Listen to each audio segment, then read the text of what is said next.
Streptococcus suis is a major bacterial pathogen in swine because it causes very severe invasive diseases like meningitis, septicemia, and arthritis, just to name few of the clinical signs that you may see after a Streptococcus suis infection. Due to these clinical manifestations, Strep suis causes significant economic losses to the swine industry.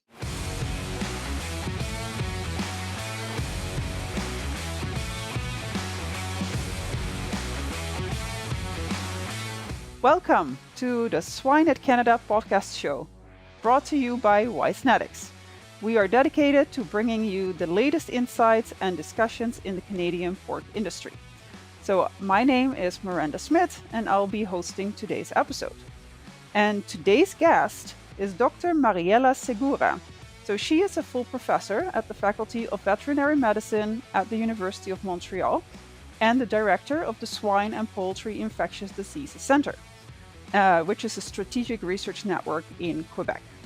So she's also the holder of the Canada Research Chair in Immunoglycobiology of Infectious Diseases.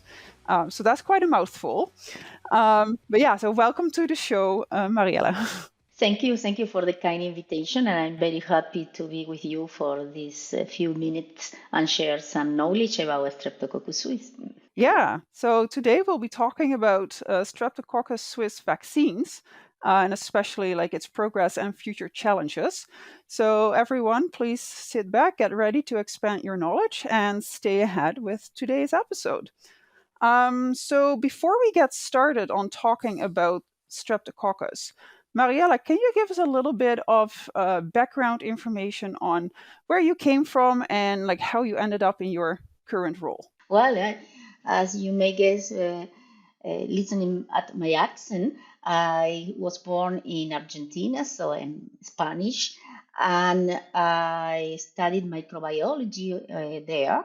And after I graduated, I obtained a fellowship from the Canada federal government, and I came here to Quebec in Canada to do my master degree, and I love it. I love science and research, so I found that it would be a great opportunity in terms of professional development. So I decided to stay, and then I did my PhD at the Faculty of Veterinary Medicine in microbiology, infectious disease, and focus on immunology, host pathogen interactions. And after my PhD, I did 2 postdoctoral trainings, one in Laval University in Quebec City, more on molecular pathogenesis of diseases and focus more on parasites, and then another postdoctoral training on host pathogen interactions again, but based more on parasitic disease in human.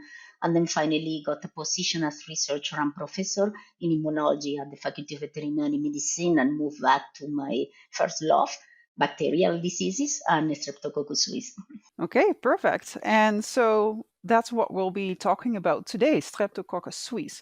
So, like, can you tell us a little bit, like, how significant is Streptococcus suis as a global threat to swine health and the pork industry? Well, Streptococcus suis is a major bacterial pathogen in swine because it causes very severe invasive diseases like meningitis, septicemia, and arthritis, just to name few of the clinical signs that you may see after a Streptococcus suis infection.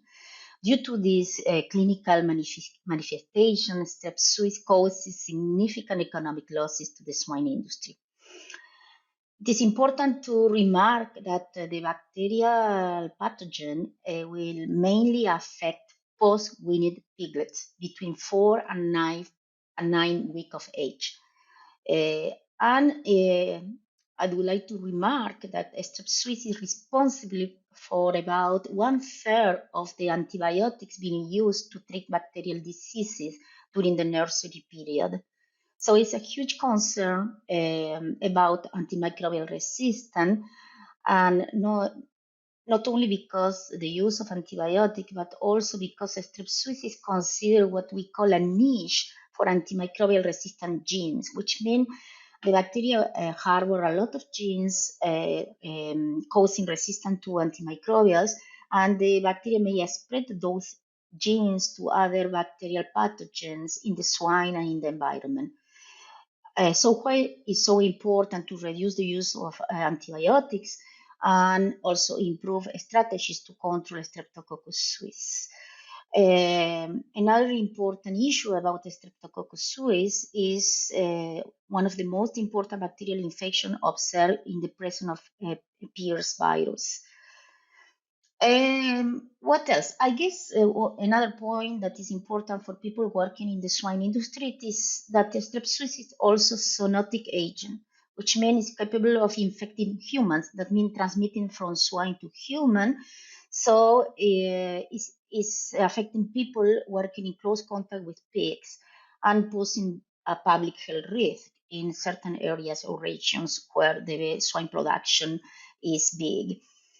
Actually, in Occident, Streptococcus suis is a zoonotic infection considered an occupational disease. However, in Asian countries and in East Asia, is the general population which is at risk due to cultural behavior like eating uncooked pork product. So in Occident, this will not happen, but in some Asian countries, it is a cultural behavior leading to several outbreaks of Streptococcus suis infections in humans. Okay, so it's a pretty significant risk for both humans and animals by the sounds of that. Yeah, that's right. So then I guess the answer might be in vaccines. So can you talk a little bit about like the current vaccine landscape? Like what are some of the main types of vaccines that are currently available? I will give you some context so we can understand then the landscape of vaccines. So one important thing to consider when we start thinking about vaccinations and vaccine development is that the Strep suis is covered by a sugar coat, which is known as capsule or capsular polysaccharide. It's kind of big hat of sugars, that this capsule allows the bacterial classification into types, or better known by veterinarians as serotypes. With officially recognized 29 serotypes, the epidemiology of Strep suis is highly variable due to this serotype diversity. So this complicates control measures such as vaccination. It should be noted, however, that serotype 2 is one of the most frequently associated with clinical disease in both pigs and humans worldwide, and particularly in Europe, Asia, and North America. But there are other prevalent serotypes also clinically important, like, for example, serotype 7 and 9 in several areas or countries in Europe.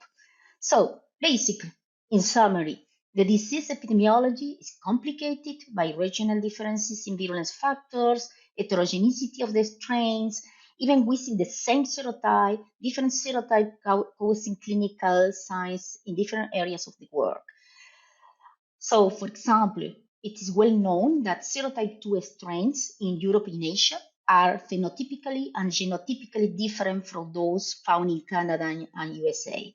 So we need improved surveillance and we need improved vaccine strategies. This leads us to what is the current vaccine landscape? Well, it's pretty limited. Actually, we have no universally protected vaccine available. There is only one commercial vaccine, which is based on whole cell inactivated strain, which is named abacterin. But this commercial vaccine or commercial bacterin has a very limited geographical coverage and use.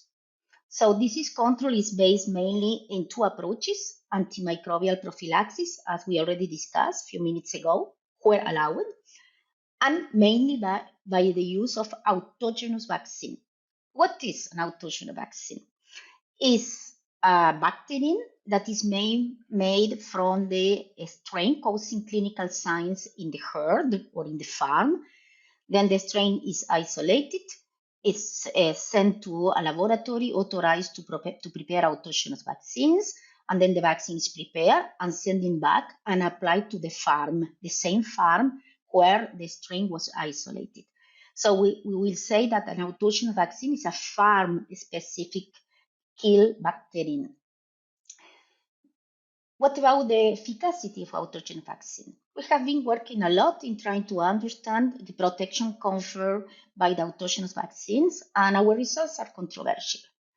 And the reason is that the efficacy of the autogenous vaccine will be affected by how the vaccine is manufacturing, the procedures that are being used to culture the bacteria, prepare the heat kill bacteria, the bacteria concentration in the vaccine formulation, the formulation itself, especially the adjuvant used to prepare the vaccine.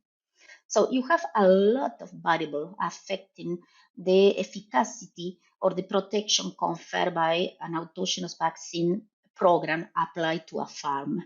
So what will be the recommendation? It will be recommended to veterinarians to inform themselves how the vaccine is prepared, how the vaccine is formulated prior to introduce the vaccination program in the farm. That would be my advice based on our scientific data.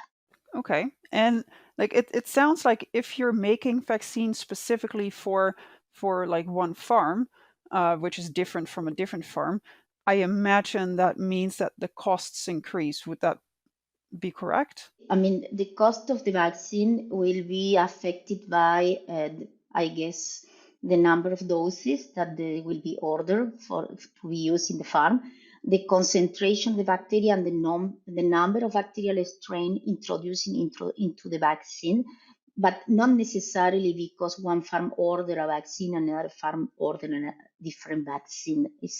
Is the price is focused in the content of the bottle, we will say like this. So in some cases, you will have an autogenous vaccine prepared with only one bacterial strain, but in other cases, you may have 4, 5, 6 different strains that may affect the price of the final product. Okay, that is good to know. So then, like, can we talk a little bit about like some innovative approaches? Like, are there any new promising vaccine technologies that are being explored for Streptococcus suis? Okay, now we will be discussing research approach, which means they are not commercially available and they are being explored by different research groups in the world. So there are three major types of vaccines under experimental conditions. The first one is still, we keep working on trying to improve bacterians, I mean the heat kill bacteria, working on the formulation, how to prepare it, how to use it, what is the best vaccination program to be used. The second is live attenuated vaccines, but we discussed earlier that the strep suis is a zoonotic pathogen. So we don't know if a live attenuated vaccine is attenuated in pigs, but will be attenuated in humans. So if the vaccine strain is transmitted to a veterinarian, for example, it could be a risk. So live attenuated vaccine pose a human public health concern about potential risk for those manipulating the vaccine. So we don't believe, I personally don't believe that will be a market for that until we can really prove that it's safe for humans. And the most of the research focus on subunit vaccines. And there are two approaches, those working on proteins that are exposed at the surface of the bacterial pathogen. But one of the difficulties in terms of getting a good subunit vaccine based on proteins is they identify a common protein present in most virulent strains in different parts of the world due to the high variability we mentioned earlier. But there are some good candidates there, and luckily we will reach those candidates will reach the market in the next future. We don't know when, but the research is moving fast on those areas. Another innovative approach, my team has been working since the last 6, 7 years, is working on the sugar coat of the bacteria because it's more exposed antigen at the bacterial surface. And we were really working to produce a synthetic antigen of this capsular coat that can be then conjugated to a carrier protein, a concept that is called glycoconjugate vaccine, which is a concept that is being used in human medicine to fight meningitis and septicemia in children. So it's an innovative approach in veterinary medicine, but has been used and proved to be very efficient in human medicine. So we are trying to make this new vaccine with this new innovative approach, and see by using this approach we can also get a vaccine at low cost to be used in swine. Okay, so there's some great things that are coming up in hopefully a couple of years' time. Hopefully. Yeah. So in the meantime, what are the key factors influencing the adoption of like the current S-Swiss vaccines by pig producers, and how can researchers address like concerns related to things like cost, efficacy, and implementation? Okay, so for any experimental vaccine that will be that will reach the market, the cost of the vaccine is a major issue for swine producer, of course, but also the ease of administration and the efficacy proven under field conditions. So sometimes a vaccine will be very good in preclinical trial, but then in the field situation, things can be more complicated. So one of the, I will say, the challenges in terms of adoption by the industry is also what is the best vaccination program, or do we need to vaccinate sows or do we need to vaccinate piglets? So ideally, vaccinating sows should be the most cost efficient approach for swine producers. So we will increase the level of antibodies in the sows and then the transfer of those maternal antibodies to the piglets via colostrum. But one of the challenge, and we have some data on that, is how long those maternal derived antibodies will last in the piglets to cover all the nursery period. So we have some data that at best, when using autogenous vaccines, that the antibodies will last until 4 or 5 weeks of age in the piglets. And we mentioned earlier that the affected piglets are from 4 to 9 weeks of age. So we have these older piglets, post-weaned piglet, but older, that will not be protected during the second phase of the nursery. So, and we have another challenge in terms of sow vaccination is heterogeneous colostrum intake by the piglets. So even if we have very high level of maternal antibodies in the colostrum, we have piglets that take a lot of colostrum, but some other piglets will take a lot less. So they will have little or no maternal antibodies. So even if you have a very good vaccine applied to sows, doesn't mean that maternal antibodies will reach the piglet. So that's one challenge, and we keep studying those aspects of maternal antibody transfer from sows to piglets. Now, piglet vaccination, more costly, more difficult to implement, but maybe will be the only way to cover all the nursery period to protect Streptococcus suis against Streptococcus suis. Still, we need to do more studies on the possible interference between active vaccination and the presence of maternal antibodies in young piglets if we want to really get the vaccine working when actively vaccinating young piglets. And we have data coming out soon, not yet published, and we will keep working on those aspects because they are extremely important questions that need to be answered before a new vaccine can be implemented correctly in the field. Yes, that makes sense. And like I'm thinking about like the piglets that are getting less of the colostrum are often the smaller ones that are not as able to compete for the good teeth, and those might actually be the piglets that need it the most because they might already be more susceptible to diseases. So I can see that as a challenge. Absolutely. Yes. Okay. So then, like switching gears a little bit, can we talk a little bit about future perspectives? So, what do you see as the most promising strategies for improving S-Swiss vaccine development and implementation in the next, say, decade?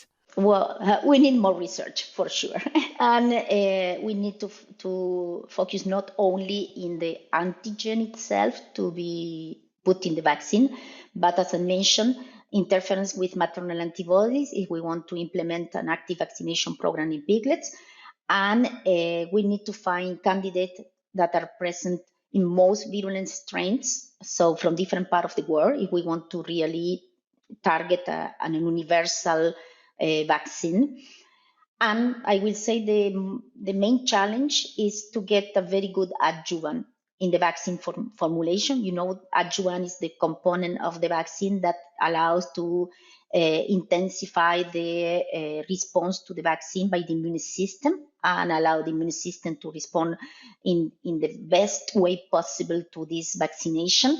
And in the case of Strep suis, the adjuvant is extremely important as the component in the vaccine formulation. I will say as important as the antigen itself. So, and we need more research on adjuvants to be used in Streptococcus suis vaccines. And I guess those are the future areas of research that we need to focus as researchers. Okay, so you've got your work cut out for you. It's time for our famous three. Genetics turns podcast airtime into brand authority. We don't sell ads, we elevate voices. Curious how far your voice can go to become a reference in the industry and attract more leads? Scan the QR code and discover how we can turn your expertise into unmatched brand authority. Let's transform expertise into influence, starting now. All right. Well, thank you so much for introducing me anyway to some of the work that you've been doing, and hopefully our listeners learned a little bit as well. So to our listeners, if you are enjoying this episode, remember to like, subscribe, and share it with your friends and family. So then we're ready for the final three questions. So the first one is, what is your favorite swine-related book or resource? Well, I guess that everybody knows it. It's A Disease of Swine, and it's an amazing book. And actually, I'm glad to participate to one of the chapters. But besides that, it's a great book, and we should keep producing the book and contributing to the book every edition. And I recommend to read the book. Okay, perfect. I'll check it out. And then, do you also have a favorite book or research outside of agriculture? Actually, I'm very fascinated about design. So it's very, very different from research and veterinary medicine. So I love all resources related to interior design, and I'm a fan of minimalist design and decoration. So I love the books from Frida Ramsten. She's a Scandinavian designer, so I recommend, if you like design, to read the books from Frida. Okay, excellent. Thank you. And then the last question is, in your opinion, what sets successful swine professionals apart from those that are not? Well, professionals, I guess for me, you need to be successful in your professional life is whatever it is, the area of expertise is leadership, curiosity, and collaborative work. Today things have changed a lot. Technology advanced extremely fast. So if you need to keep your knowledge up to date and to be a good professional, you need to understand a lot of areas. So collaborative work, working with different experts from different areas, they help you to be a good professional in whatever is your area of expertise. Yeah, that I totally agree with that. Currently, I think there's not a lot of people that can truly say that they don't work in a team, right? That's right. Yeah. So teamwork, very important. So perfect. Well, thank you very much for enlightening us today and for being on the show. Well, thanks to you for the kind invitation. It was really a pleasure to be here. All right, perfect. So thanks everyone for joining us today. Don't forget to subscribe to our podcast to stay updated on future episodes. So that's it for today, and we'll see you next time.